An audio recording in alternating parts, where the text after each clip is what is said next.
Hello students, आज का हमारा टॉपिक है शिक्षा का संकुचित अर्थ, नैरोवर मीनिंग ऑफ एजुकेशन। यह बीएड फर्स्ट टाइम के students, education in India status problems and issues CC second के स्टूडेंट्स के लिए इम्पॉर्टेंट टॉपिक है, इम्पॉर्टेंट हेडिंग है, जो शॉर्ट टाइप क्वेश्चन में भी पूछे जाते हैं। तो वीडियो को बिना स्किप किए लास्ट तक बने रहिएगा। तो स्टार्ट करते हैं। शिक्षा के संकुचित या सीमित अर्थ के अनुसार शिक्षा का अभिप्राय बालक को स्कूल में दी जाने वाली शिक्षा से है। शिक्षा का अभिप्राय जो है वह बालक को विद्यालय में दी जाने वाली शिक्षा से है, स्कूल में दी जाने वाली शिक्षा से है, एजुकेशन से है। दूसरे शब्दों में बालक को एक निश्चित योजना के अनुसार एक निश्चित समय तक और निश्चित विधियों से निश्चित प्रकार का ज्ञान दिया जाता है। उसकी शिक्षा कुछ विशेष प्रभावों और कुछ विशेष विषयों तक ही सीमित रहती है। उसकी जो शिक्षा है वह कुछ विशेष प्रभावों और कुछ विशेष विषयों तक ही सीमित रहती है। उसको वही शिक्षा दी जाती है जिसे समाज के वयस्क उसके जीवन के लिए लाभप्रद समझते हैं।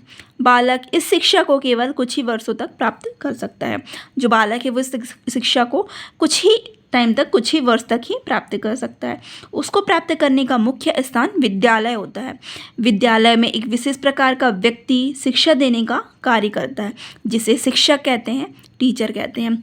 विद्यालय में एक विशेष प्रकार का व्यक्ति स्टूडेंट्स को शिक्षा देता है, जिसे टीचर कहते हैं, शिक्षक कहते हैं। उस पर बालक की शिक्षा का उत्तरदायित्व होता है। बालक विद्यालय में कई विषयों की शिक्षा प्राप्त करता है। बालक विद्यालय में केवल एक ही विषय की शिक्षा नहीं प्राप्त करता, वो एक के अलावा भी अन्य विषयों पर भी शिक्षा प्राप्त करता है। शिक्षा शब्द का संकुचित अर्थ यही है। इस शिक्षा से बालक का किसी प्रकार का लाभ नहीं होता। वह तोते के समान विषयों को रट लेता है, पर उसे उनका व्यवहारिक ज्ञान प्राप्त नहीं होता। उसे पुस्तकीय ज्ञान तो प्राप्त हो जाता है, पर उसके मस्तिष्क और चरित्र का विकास नहीं हो पाता। अतः इस प्रकार की शिक्षा को शिक्षा न कहकर अध्ययन या निर्देश, इंस्ट्रक्शन के नाम से भी पुकारा जाता है। शिक्षा के संकुचित अर्थ को और अधिक स्पष्ट करने के लिए कुछ विद्वानों के विचारों को नीचे अंकित कर रहे हैं। फर्स्ट है जिसमें टी रेमांड। संकुचित अर्थ में शिक्षा का प्रयोग बोलचाल की भाषा और कानून में किया जाता है।